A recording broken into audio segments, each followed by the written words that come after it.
Вчора на одному з пропускних пунктів далекобійники спробували перекрити шлях для легкового транспорту та мікроавтобусів.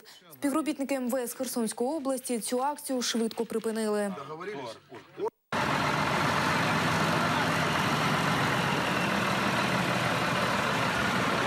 Ой, камера не подходит.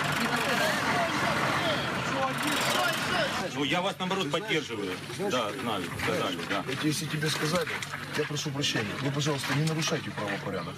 Вы знаете, кто я такой? Да. Кива Илья Владимирович, замначальника ГУМВС Херсонской. Мне сказали, да. Да, если вам... Я, наоборот, я поддерживаю вас. Вы, пожалуйста, соблюдайте правила проведения акции и согласовывайте свои действия непосредственно с оргкомитетом.